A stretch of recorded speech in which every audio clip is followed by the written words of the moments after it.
witches and wizards. Everyone ready?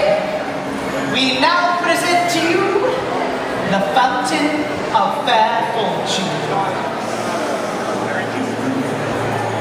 High on a hill, in an enchanted garden, enclosed by tall walls and protected by strong magic, flowed the Fountain of Fair Fortune.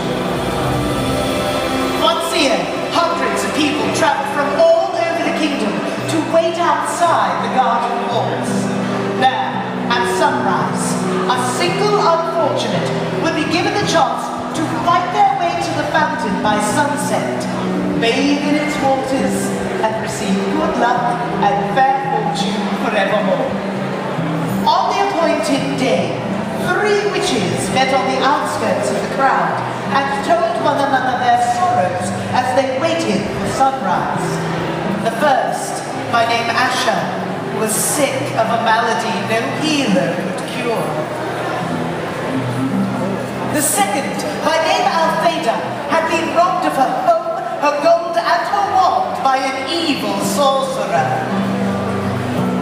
The third, by name Amata, had been deserted in love and thought her heart would never mend.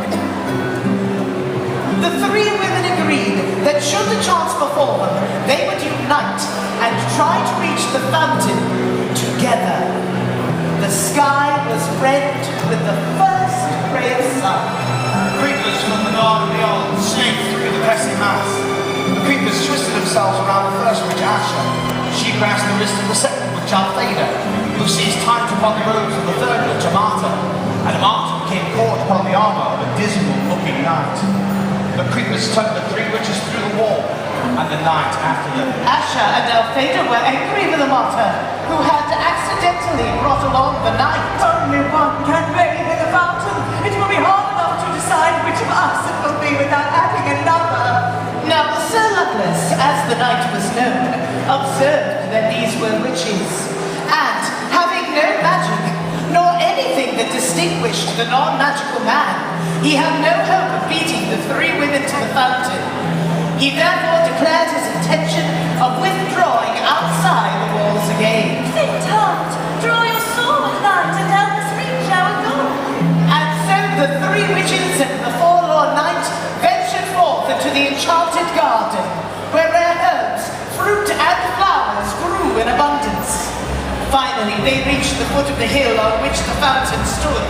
There, wrapped around the base of the hill, was a monstrous white worm, bloated and blind. At her approach, it turned a foul face upon them and uttered the following words. Pay me the proof of your pay.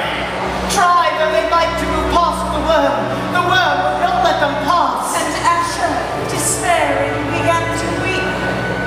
Then the great worm placed his face upon hers and drank the tears from her cheek. Its thirst satisfied, the worm slithered aside and disappeared from view. The 3 witches and the knight began to climb the hill. Halfway up the steep slope, however, they came across words cut into the ground before them. Pay me the fruit of your labor. Sir Luckless took out his only coin and placed it upon the grassy hillside, but it rolled away and was lost. The 3 witches and the knight continued to climb the hill, but though they walked for hours more, they advanced not a step. The summit came no nearer, and still the inscription lay in the earth before them. All were discouraged, except for Alfeda, who walked faster and harder than any of them. Courage, friends, and do not yield. She cried, wiping the sweat from her brow.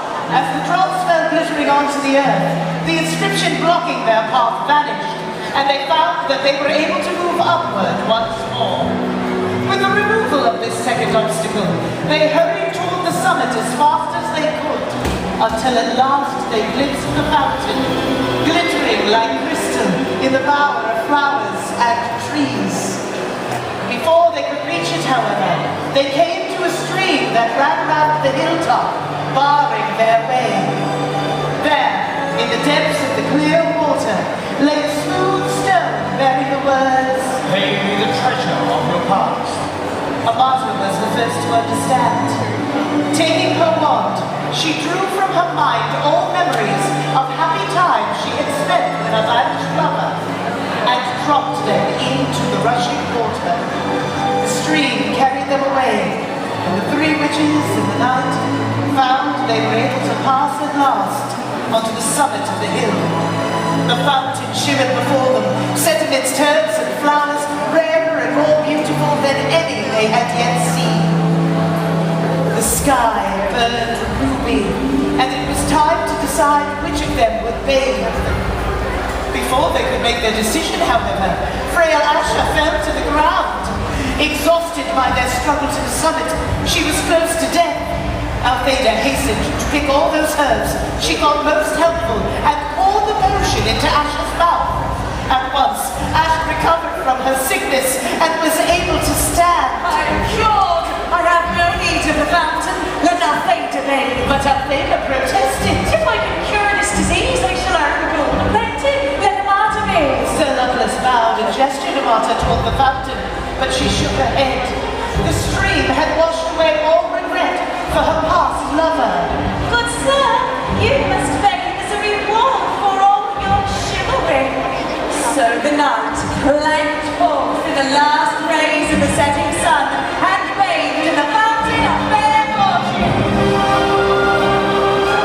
Astonished that he was chosen one of hundreds and giddy in his incredible luck, as the sun fell below the horizon, Sir Luckless emerged from the waters with the glory of his triumph upon him, and flung himself in his rusted armor at the feet of Amata, who was the kindest and most beautiful woman he had ever beheld. Flushed with success, he begged for her hand and her heart, and Amata, no less delighted, realized that she had found a man worthy of them. The three witches and the knight set off down the hill together. And all four led long and happy lives, and none of them ever knew or suspected that the fountain's waters carried no enchantment at all.